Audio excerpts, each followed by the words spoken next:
ये राजभवन के लिए बहुत ही प्रसन्नता का दिन है कि IIT गुवाहाटी ने दुनिया के और भारत में शिक्षा की दृष्टि से जिस पायदान को प्राप्त किया है वो वास्तव में आपके लिए तो गौरव का है ये, और आसाम की सारी जनता के लिए भी एक गौरव का विषय है कि हमारे यहाँ की IIT ने इन मापदंडों को स्थापित करने में जो सम्मान बढ़ाया उसके लिए केवल आपको तो निमित्त मात्र बुलाया है, लेकिन आपके सारे फैकल्टी मेंबर, आपके सारी स्टूडेंट, नॉन टीचिंग स्टाफ, सबको भी आपके साथ मान करके उन सबका भी मैं अपने राजभवन परिवार से, आसाम सरकार की ओर से आपका बहुत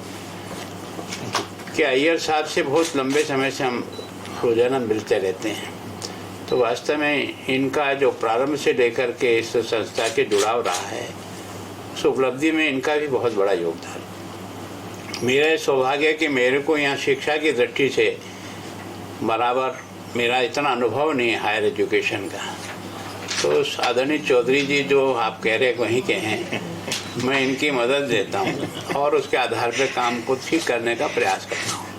मेरी टीम भी मुझे बहुत अच्छी मिली है, पी सुंदरम जी है, अजय कविता मैडम है,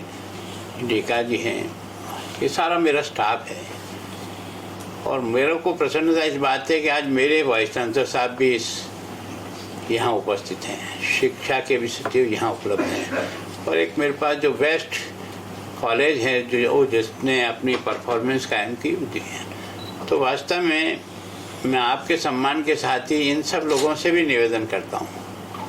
कि हमें भी अपना कदम इसी तरह से बढ़ाना चाहिए जिसके कारण से आपका भी सम्मान हो, स्टूडेंट का भी सम्मान हो और पूरी आसाम की जनता का सम्मान हो, सरकार का भी सम्मान हो। तो वास्तव में जो पायदान आपने कायम किए हैं, बहुत प्रसन्नता है कि जब ये 94 में बनी है, केवल उस समय केवल 6 ही थी, आज देश में 23 IIT है, और आपने देश में नहीं दुनिया में अपनी रैंकिंग को जिस पायदान पर ले गए वो हिंदुस्तान के लिए भी बहुत ही संतोष का विषय बनता है। प्रधानमंत्री जी बार बार इसी बात का आग्रह करते हैं कि हमें अपनी क्वालिटी को इम्प्रूव करना चाहिए, क्योंकि कल का भविष्य जो बनेगा वो आपके द्वारा तैयार किए हुए बच्चों के आधार पर ही बनेगा। सारा जो कुछ भी आधार है वो आप लोगों के पास है। अगर हम सब शिक्षा के क्षेत्र में बहुत मजबूती से काम करें तो मैं सोचता हूँ आने वाला समय जो इसकी हम कल्पना कर रहे हैं कि 2047 तक हम दुनिया की सबसे बड़ी ताकत बन करके खड़े होंगे, तो केवल आणविक शक्ति नहीं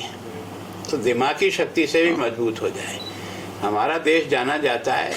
वो किसी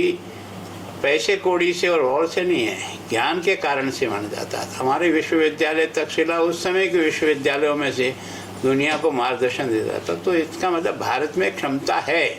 यहाँ के बच्चों में भी वो ताकत है, केवल प्रॉपर गाइडेंस चाहिए, प्रॉपर उनका उपयोग चाहिए। तो इस कारण से मैं बहुत प्रसन्न हूँ। मैं जब से आपने अखबार में रैंक पढ़ा था तभी से मैंने कहा था आप दोनों को भाई ऐसा कोई अवसर बनाइए कि जब हम उनको यहाँ बुलाकर, हमारे यहाँ क्या स्थान की कमी है और हम रोजाना बाहर जाते हैं तो हमारा समय बहुत लग जाता है, तो इसके कारण से हम बड़ा फंक्शन तो नहीं कर पाए, लेकिन छोटे फंक्शन में भी सबकी तरफ से स्वागत कर रहे हैं। मैं अकेली तरफ से नहीं कर रहा हूँ, पूरी आसाम की जनता की तरफ से, उनकी मन की भावना की तरफ से मैं आपका स्वागत कर रहा हूँ। और मेरी ये जो है आपके पूरे टीचिंग स्टाफ को, बाकी स्टाफ को, सबको पहुँचाएँ कि वास्तव में आप सबकी मेहनत के कारण से हमको भी ये सम्मान मिला है। और मैं चाहता था कि मेरी यूनिवर्सिटी भी अब आपका और ये दोनों मिल करके कुछ इसी प्रकार के पायदान करें तो संतोष होगा कि हम जो काम कर रहे हैं वो अच्छा है।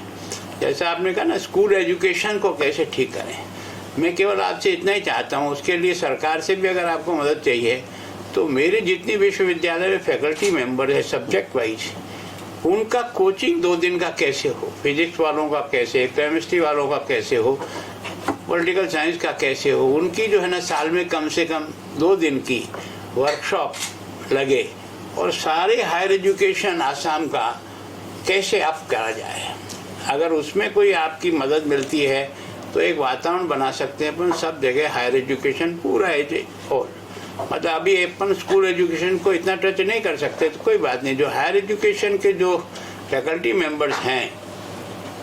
उनको कैसे करें। और एक मेरे मन में है कि हम केवल और केवल बड़े बड़े लोग ही नहीं बनाए, देश छोटे लोगों से बनता है और बड़ी पावर उनमें है। तो ये जो छोटे छोटे कोर्सेज होते हैं विशेष करके मैकेनिक साइड में, आज हमारे गांव में मैकेनिक नहीं मिलता है एंड कोई ऐसा गांव नहीं है जहां आज कम से कम 50-100 व्हीकल नहीं है, चाहे वो मोटरसाइकिल हो, चाहे वो ट्रैक्टर हो, चाहे और कोई गाड़ी हो या कुछ भी हो, उसका मैकेनिक नहीं मिलता है। आज हर एक के घर में मोबाइल है, मोबाइल को ठीक करने वाला व्यक्ति गांव में नहीं मिलता है। आज इलेक्ट्रिक का सामान है या इलेक्ट्रिक फिटिंग का काम है, गांव में भी लोगों की आवश्यकता पड़ती, मिलता नहीं है। कंबल नहीं मिलता है। तो इनकी पूर्ति के लिए भी गांव के बच्चों को कैसे रोजगार मिले, तो छोटे छोटे कोर्सों को 3 महीने का, 4 महीने का, बाकी जो कोर्स होते हैं वो डिग्री प्राप्त करने के लिए होते हैं। आपका कोर्स हो जॉब ओरिएंट कैसे हो, डिग्री की जरूरत नहीं पड़े उसको, केवल वो काम में इतना परफेक्ट हो जाए कि वो कहीं भी बैठेगा तो अपना गुजारा कर लेगा। इस तरफ भी हमको थोड़ा सा ध्यान दें तो बहुत अच्छा कुछ कर सकेंगे। एक बार मैं वाइस चांसलर साहब आप सबकी तरफ से इनका बहुत ही, क्योंकि इनकी उपलब्धि अपनी आसाम की उपलब्धि मानी जाती है और इनके कारण से हम सबका भी मन सम्मान बढ़ता ही है। तो कोशिश करेंगे और वैसे भी मुख्यमंत्री भी हायर एजुकेशन को प्रमोट करने के लिए ये पहली सरकार है जो यूनिवर्सिटी खोलती भी है और खोलने के साथ ही 50 करोड़ रुपया देती है। मेरे यहाँ भी राजस्थान में यूनिवर्सिटी तो खुलती है पर बजट 4 साल तक नहीं मिलता है, वो किराए के भवन में ही चलती रहती है।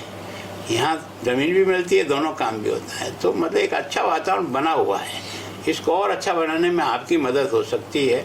तो आपका मैं सबकी तरफ से, मेरे परिवार की तरफ से स्वागत करता हूँ और उम्मीद करता हूँ कि आपकी मदद से हमारी हायर एजुकेशन,